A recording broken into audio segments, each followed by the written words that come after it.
Okay, Marco, good job. Just some three-point shots and the workout day is over. See you tomorrow.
So, good morning, everybody. Bonjour à tout le monde. Alors, okay, is it working? Yes. So, my name is Arturo Baroncelli. I've been working in robotics for 30 years now, so I'm a man of Industry 1.0. I work in Turin, across the Alps, 10 hours driving from here. My presentation is divided in three parts. The first two are very short. One part about my parent company and one part about my company. This is important for what I will say later on, which is part of my experience and my company experience. So some words about the mother company, which is Fiat Chrysler. Fiat Chrysler, you can see some brands. We make a lot of things. Many of these brands are very known. We make also a lot of other things. And we are a big company, more than 200,000 people worldwide. This means financial and industrial robustness. And then there is my company, which is Comau. We have been doing robotics and mechatronics since 1973, so we have long history behind us. Probably today we are the biggest industrial robot consumer of the world. We are the smallest company in the Fiat Chrysler group, but still more than 30,000 people worldwide, and we are everywhere in the world. What do we do in my company? Three things made me. First, we make robots, from small to big. Only 7, 8 companies in the world makes industrial robot with a full range.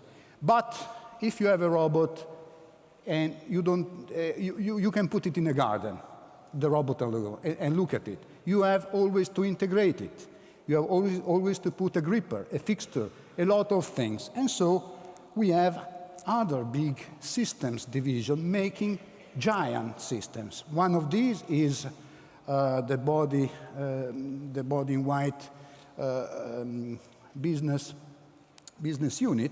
We make system of hundreds and hundreds of robots. The last line we made had more than 1,000 robots in a single line. We make this for body cars and also for engines and gear, which is the same story. The typical cycle time of a car today is 1 minute or less than 1 minute. So in less than 1 minute, you have to produce a car. So I will go now to the main topics. Robots are among us, but still not that much in industry. I will explain these from an historical point of view about robotics. Where was robotic born? It's very easy. 1961 in Trenton, New Jersey, when two gentlemen, George DeVol and Joe Engelberger, who died 2 weeks ago, put the first robot loading and unloading a press. It was a primordial robot, but still it had three characteristics of robotics, which are robot can reach an infinite set of points within its reach. Second, it can be reprogrammable. Third, it can take decision. If I take out a hot piece from a press and the place where I have to place it is occupied, I can decide to wait, to put it in another place, or. And you understand how important is this third thing. Then robotic developed as all the other industry in the world. Today, there are more than 1.5 million robots, industrial robots, working on the floor of the factory worldwide. And double-digit growth is expected for the next year. So something has been done from the #1 robot of 1961. What has been the traditional industrial application of the robot? First of all, the robot has become the tool to make things, not one of the tools, the tool. If you want to make a car, electronics, other things, no matter if you are in China, in Indonesia, in Europe, or in America, you need robots, and you need to use robots, full stop. Second, they have been used in 99% of the cases in the cage, so with fences, divided from human beings because of safety. It's not like that today, and in the future, you will see later. Mainly 6 axes. What is an axis? For the ones who don't know, it's an independent movement. We human beings have 67, 80 axes. This is an axis, this is an axis, this is an axis. Anthropomorphic robot has 6 axes, few sensors in typical application. It seems primordial also. It seems a sort of Neanderthal robot, but it has 3 things. First of all, it's the tool with the highest productivity in the world. Second, it can deliver the highest cost effectiveness. And third, it's terribly reliable. We use a parameter, median time between failure, MTBF. It's more than 100,000 hours. It means 10 years, more than 10 years between failure of a robot. This triangle, we remember during the presentation, this big concept seems primordial, but they work like hell. What happened in the 90s? Another breed of robots came out, were generated. Which one? The service robot, here illustrated with humanoids, but we have many other. So in the 90s started to appear service robots, which are robots not used in industry, but for humans and other kind of equipment. They are divided in 2 branches, personal service robot and professional service robot. In short, the personal service robot, some example, helping elder people, robots in the school. This is a sort of toy. This is an exoskeleton. This is another toy, and this serves coffee in Geneva airport. In general, personal service robots are robots where people don't need to be instructed, very technically skilled, like the old lady there. The other branch is professional service robot. First of all, the top are the medical, the surgery robots, like the Da Vinci, but we have many others, rescue robots. Then we have milking robots. A lot of the milking industry is robotized. Underwater, a mobile robot in factories, this bird, I don't know, and another rescue. So many sub-segments. So we have seen 1961, the first industrial robot. 90s, the emergence of personal service robot and professional service robot. Many people have asked to me and to other experts of the relationship between industrial robots and service robots. And 10 years ago, I proposed this scheme. Sorry, I'm an engineer, so I use X, Y axis and very much limited. And it proved to be right. What do I have in the axis? On X-axis, I have the number of axes. It's the technical complexity of a robot. 6 axes, no sensor. On the left side, 30, 50, 60, 80 axes, and many sensors on the other side. On the y-axis, I have something more complex, which is the complexity of an external environment where a robot has to work and the relationship with the human beings. And at the lower part, I have a structured environment and no direct interaction with human. What is this? Typical factory. Machine tools are always there. A robot has always to deal with the same position. On the top side, I have non-standard environment. Typical example, a room of a teenager with interaction with human. And what do I have?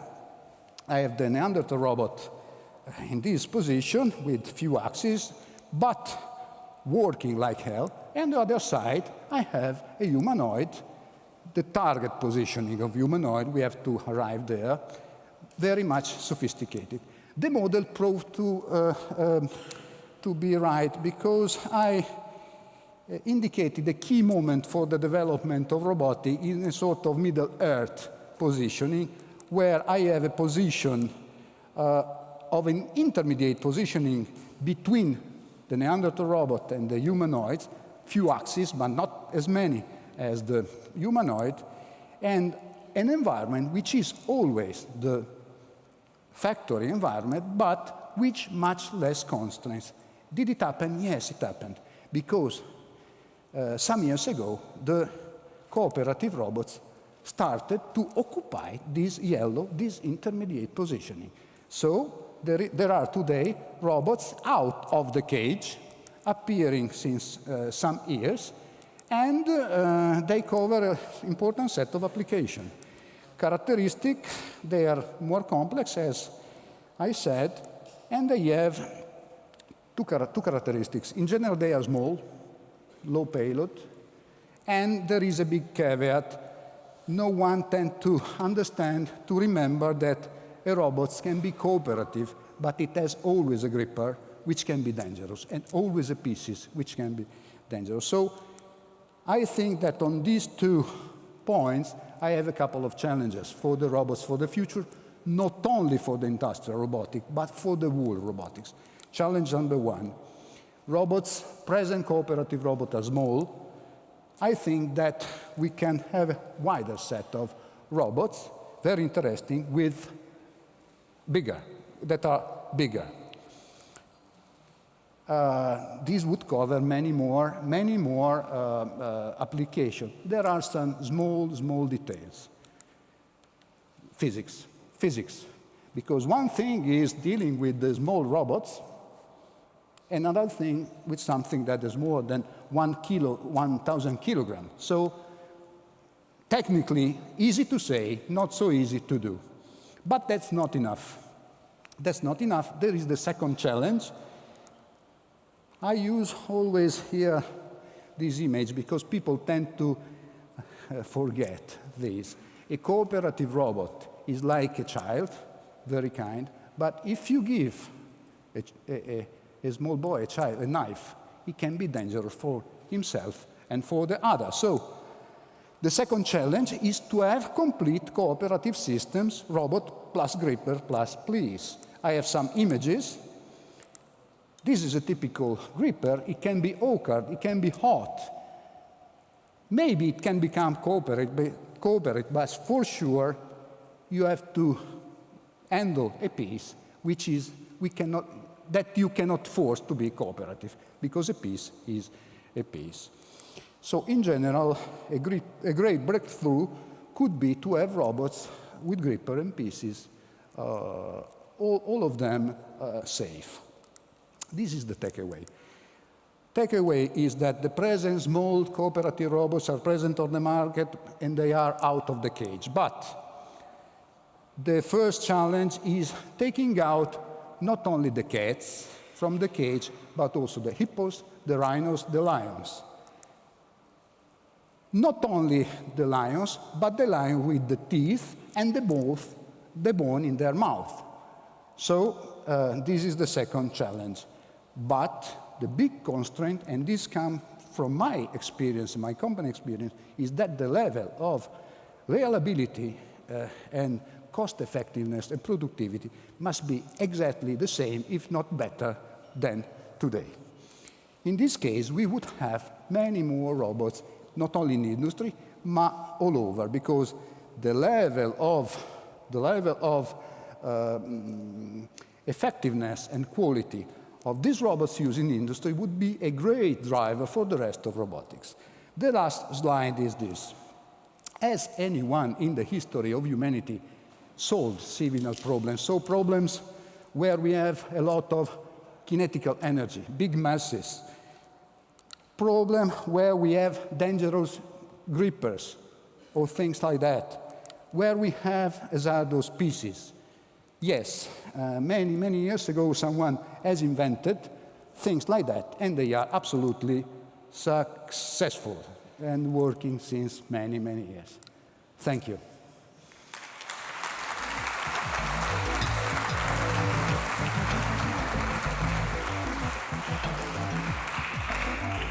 Arturo, thank you very much. Let's grab these seats here. Thank you. Yeah.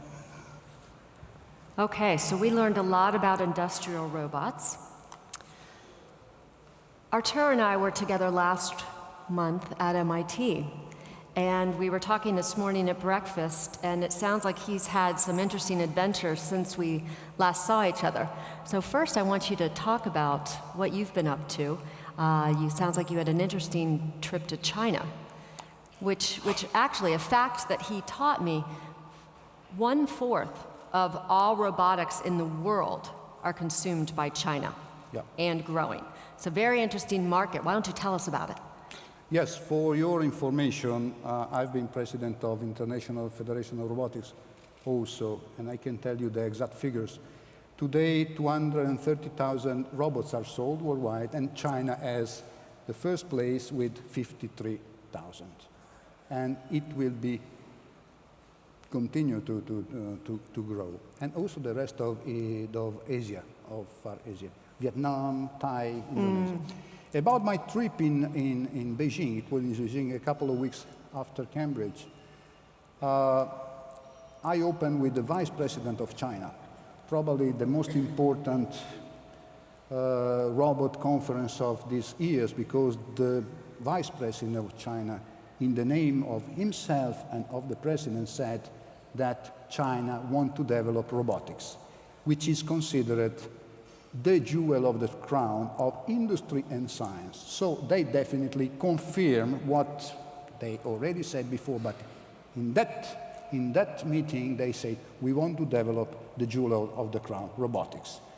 Please, non-Chinese institutions, non-Chinese companies, help us to do it, because we want to do it. And they will do it. So it's a sort of clear pillar of development and a lot of opportunities for the ones who want to cooperate with this plan. Unpack that a little bit. What are the opportunities for people in this room for something like that? A lot of investment? They are very powerful. Now, I cannot speak in name of them, but I know them a little bit, so they are financially very sound. But apart of that, they have a policy helping local university, local research center, local startups to develop. So at different levels, academic, industrial, there are a very good perspective in that part of the world, in my opinion. Interesting, so a lot of opportunities.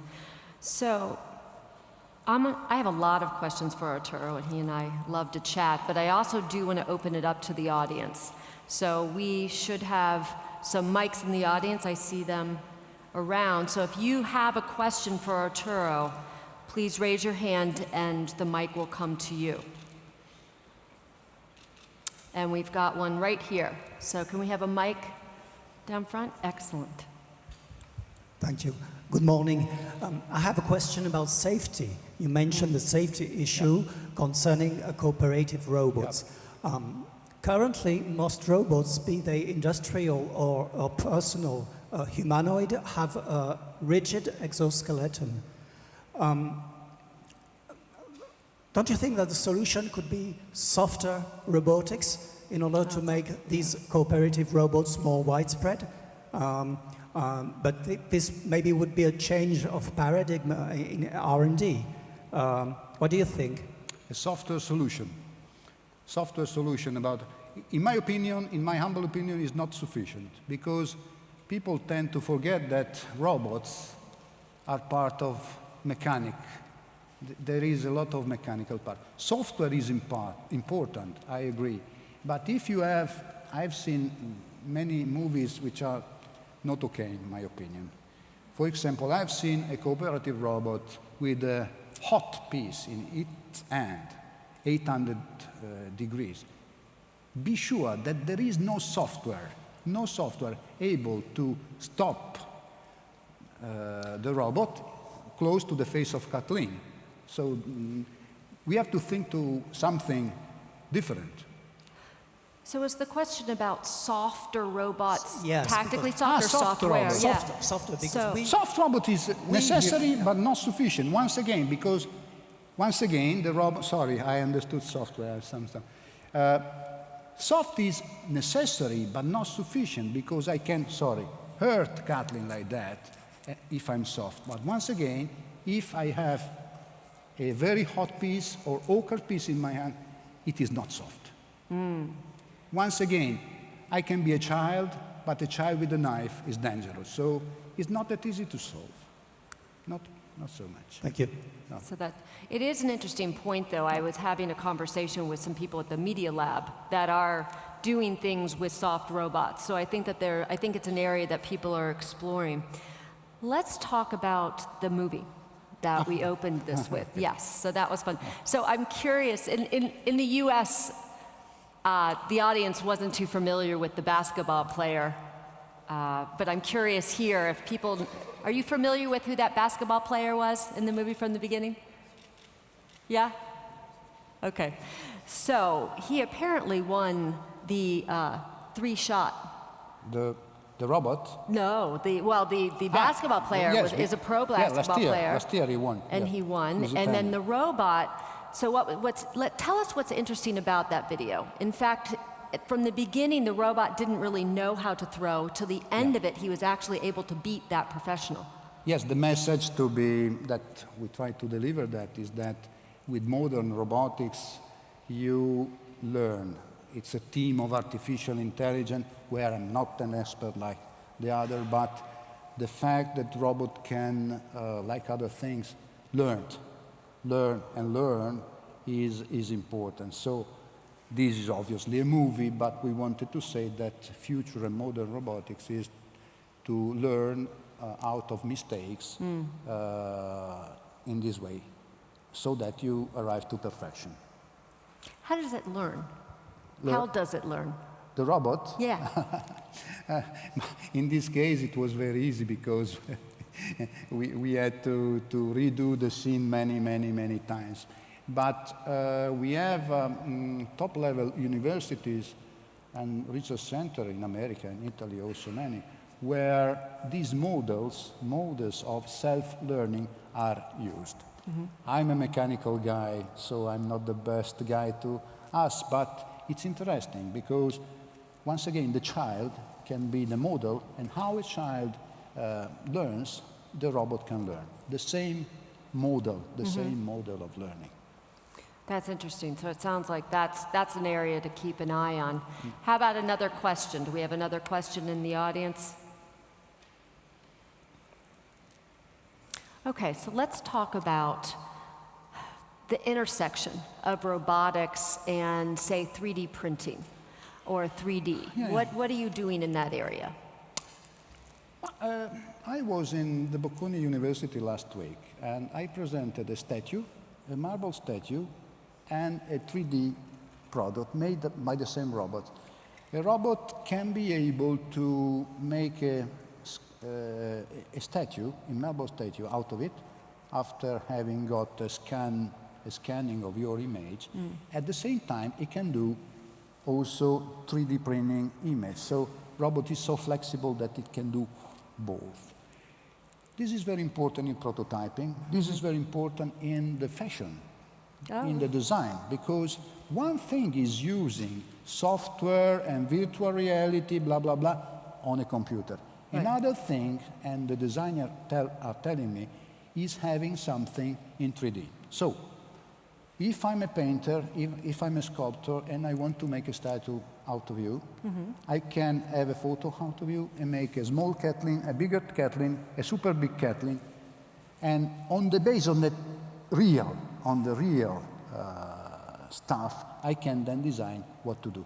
And I can do it both with additive and by taking out material. So the robot is so skillful that it can do both. Brilliant. And it's used for both. Okay, that's really interesting. So Arturo, pretend that we're back here in France. 5 years from now, it's 2020. Yeah. We're back here on stage having this conversation. What do you predict we'll be talking about in 5 years? Where will robotics be? I see the big issue is in an industry, at least in industry, cooperative robotics. I see systems where robots and human beings, they use their features at the best. If I'm the robot, you are the human being, I do the boring task, and you use, together with me, your intelligence, your care, and we work together to make flexible systems, low-cost systems, and innovative systems. Excellent. Well, you heard it here first. Arturo Thank you. Baroncelli, thank you very much. Thank you. It's a pleasure.